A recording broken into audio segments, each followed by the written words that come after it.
Good morning. मैं सोनू मिश्रा स्वागत करता हूं आपका अपने चैनल एम्बिशन मैथमेटिक्स में और एलसीएम एचसीएफ को आगे बढ़ाते हुए एक बार फिर से हम आपके साथ हैं। चलिए आज कुछ स्पेशल नया सवालों के जवाब हम आपको बताते हैं। चलिए पहले कुछ छोटी बातें करते हैं। आपने एक नंबर देखा है अपनी ज़िंदगी में, एक 30 और एक 40 देखा है ना। तो इससे पहले हम एक बात कर चुके हैं, अगर दोनों का एचसीएफ निकाला जाए तो एचसीएफ होता है 10 और दोनों का अगर एलसीएम निकाला जाए तो होता है 120। ठीक है, आप ये बात जान चुके हैं अभी तक। एक राज की बात मैं आपको बताता हूँ। ये दो संख्याएं 30 और 40, आप एक काम करिए, दोनों को गुना करिए। 30 गुने 40 कितना हो गया? 1200। और एक काम करिए, इसके एचसीएफ और एलसीएम को गुना करिए, कितना हो गया? 120 गुना 10 1200। ये दोनों बराबर है कि नहीं है ना। तो क्या समझा आपने? आपने ये समझा कि दो संख्याओं का जो गुणनफल होता है वो उसके एचसीएफ और एलसीएम के गुणनफल के बराबर होता है। ये बातें तो समझ गए। चलिए तो आप एक फॉर्मूला लिख लीजिए, पहली संख्या गुने दूसरी संख्या है ना, बराबर क्या होता है? लॉसो गुने मौसो। ठीक है, उसी संख्या का लॉसो गुने मौसो। अब आज जो हम बात करेंगे स्पेशल इस कॉन्सेप्ट पे करेंगे, इस छोटे से कॉन्सेप्ट पे छोटे छोटे सवाल करेंगे। ज़्यादा घबराना नहीं है, बस लगातार मेरे साथ बने रहिए हमारे साथ। और एक बात हम आपको बता दें कि अगर मेरा चैनल आपने सब्सक्राइब नहीं किया तो निश्चित तौर से सब्सक्राइब जरूर कर लीजिएगा और बेल आइकन प्रेस कर लीजिएगा। बेल आइकन प्रेस करने से एक बहुत बड़ा फ़ायदा होता है कि इसके बाद जब कभी भी हम चैनल पे वीडियो अपलोड करेंगे तो उसका नोटिफिकेशन आपको सबसे पहले पहुंचेगा। सही है, चलिए आते हैं सबसे पहले सवाल की तरफ। चलिए आपका पहला सवाल तैयार है। पहला सवाल क्या है, जरा गौर फरमाइए। दो संख्याओं का मौसा तथा लौसा क्रमशः 8 तथा 48 है। यदि इनमें से एक संख्या 24 है तो दूसरी संख्या बतावे। ठीक है, पहली संख्या गुने दूसरी संख्या बराबर लौसा गुने मौसा। तो पहली संख्या 24 गुने दूसरी संख्या के बारे में पता नहीं तो x लिख दो। हाँ, उसके बाद लौसा गुने मौसा, तो लौसा कितना है? 48 × 8। किसी को पहले लिख सकते हैं, कोई दिक्कत नहीं। तो 24 दूना 48, तो x बराबर कितना हो गया? 16।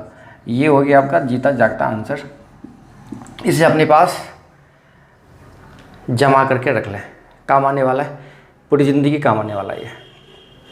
ठीक है, आज जैसे अभी देखो कि जिसके पास पैसे जमा है कैसे काम आ रहा है वो पैसा, तो इसी तरह अगर आपके पास ये सारी चीज़ें जमा रहेगी ना तो इन फ्यूचर काम आएगा, पक्का, इस बात की गारंटी है। चलते हैं हम अगले सवाल की तरफ, लगातार इसी तरह बने रहिए। अब जरा दूसरे सवाल की तरफ ध्यान से देखिए। सवाल क्या कहता है?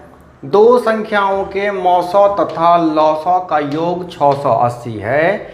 यदि लौसा मौसा का 84 गुना हो तथा एक संख्या 56 हो तो दूसरी संख्या बतावें।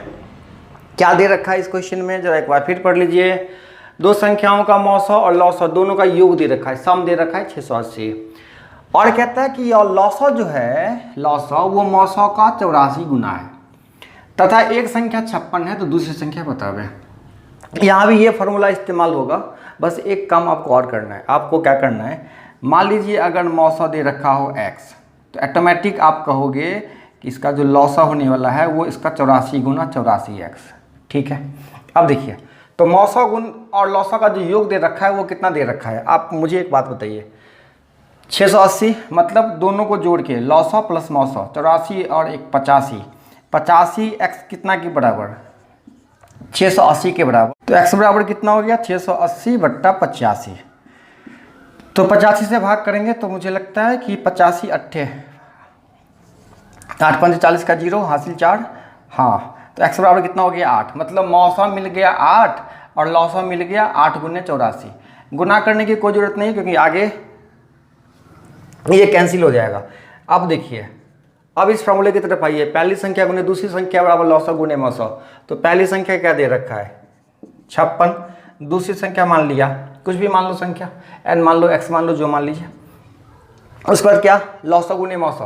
तो एक निकला है क्या? 8, और दूसरा क्या निकला है? 8 गुने 64, सॉरी 84। हाँ, तो यहाँ से देखिए, 8 सत्ते 56, 12 सत्ते 84, तो x बराबर कितना हो गया 12×8 = 96। ये हो गई आपकी दूसरी संख्या, ये आंसर हो गया आपका।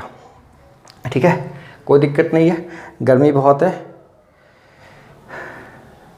क्या बताऊँ, पंखा बंद करके रखना पड़ता है आपके लिए, क्योंकि अगर मैं पंखा चलाऊँगा तो मेरी आवाज़ आपको क्लियर सुनाई नहीं देगी, तो थोड़ी बहुत बर्दाश्त तो करनी पड़ती है गर्मी आपके लिए। तो आपका भी फर्ज बनता है कि आप अच्छे से पढ़िए और सीखिए। मिटा देता हूँ, अब चलते हैं अगले सवाल की तरफ। अब इस सवाल को थोड़ा ध्यान से देखिए, ये थोड़ा सा अलग सवाल है। जो फार्मूला मैंने बताया उस फार्मूला का इस्तेमाल इस सवाल में नहीं करना है। आपको एक और फार्मूला मैं आपको बताता हूँ। सवाल क्या दे रखा है, दो संख्याओं का योग 56 है, तो दो संख्या का योग दे रखा है 56 और उसका लौसा क्या दे रखा है, गौर फरमाइए 105। तो अब ये दो चीज़ आपके सवाल में दे रखा है और आपसे पूछता है संख्या का मौसा कितना होगा, और आपसे संख्या भी पूछता है। एक कॉन्सेप्ट मैं आपको बताता हूँ, पूरी ज़िंदगी याद रखिएगा। कॉन्सेप्ट ये है कि दो संख्याओं का योग और उसके लौसों का जो मौसा होगा वही संख्या के मौसा के बराबर होगा। ये बात, ये कॉन्सेप्ट आप अच्छे से ध्यान से सीख लीजिए।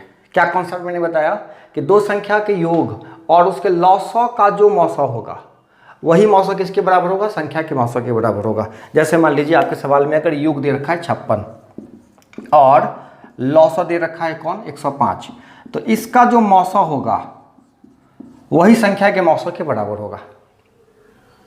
ये जिस संख्या की बात कर रहा है, जिस दो संख्या की बात कर रहा है, अगर हम इसके मौसा की बात करें 56 और 105 की, तो आप जरा गौर करके देखिए 7 × 8 = 56 और 7 × 15 = 105। तो दोनों में कॉमन क्या है 7, तो 7 क्या हो गया आपका HCF। ये हो गई बात क्लियर। अब आपसे एक सवाल पूछता है कि आप संख्या भी बताइए।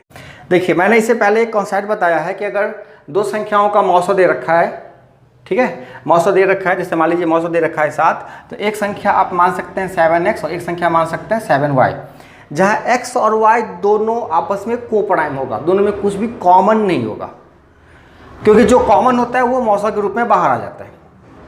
अब यहाँ योग दे रखा है 56, तो मतलब 7x + 7y बराबर कितना 56। तो यहाँ से अगर 7 कॉमन ले लेंगे तो x + y बराबर कितने की हो जाएगा 56/7 हो जाएगा ना, 56/7, 7 × 8 = 56। xy बराबर कितना हो गया 8 हो गया।